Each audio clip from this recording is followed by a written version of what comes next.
LPS-korkki täällä. Ja mulla on nyt höpön elämälle näitä vaihtopetsejä. Elikkäs aloitetaan. Ja mä en oo sit vaihossa todellakaan. Ja tää ei tarkenna. Nyt surkeaa. No niin, aloitetaan. Mä en oo sit vaihossa. Toi. Tää. Ja mulla. Mä palaan kohta. Ja saat sitten katsoa muuten desen.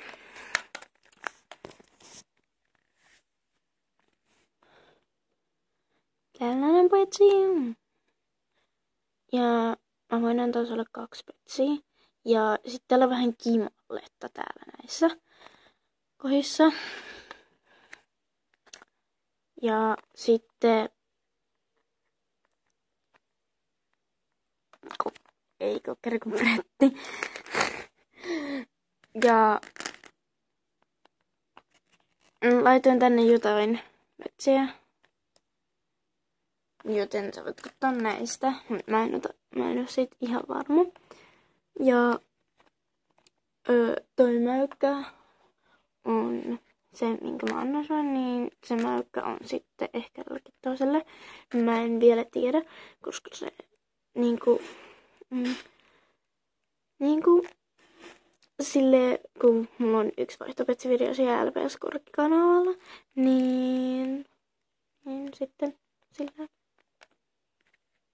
ei täällä, mutta täältä on lähtenyt pää irti niin vartalosta, joten tänne on laitettu ruuvi sisälle. Ja mun ääni on tosi matala. Mutta toivottavasti tää silti kelpaa, koska tää on ihan käyttökelpoinen, vaikka tän pää ei nyt heilu tai mitään, koska sen ei ole pakko heilua hei.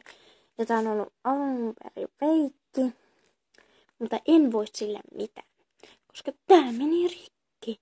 Mä vahingossa taitoin tän pään niinku ylös silleen näin, mutta se vartalo ei niinku tullut mukana, mutta se niinku, ja sitä ei sit kannata viedä ulos.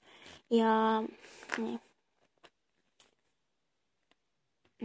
Pysy nyt pystyssä. Ja mä kerron sulle lisää, jos sulla on Instagram-skype tai sitten sulla on toi Snapchatti tai jotain muuta. Niin mä voin kertoa tästä mäyräkoirasta lisää. Ja sanonkohan mä WhatsAppi toivottavasti. Ja niin, että tässä olisi ollut nämä vaihtopetsit ja mä voin lähettää sulle 2 petsiä siitä kolliasta. Moikka! Moikka!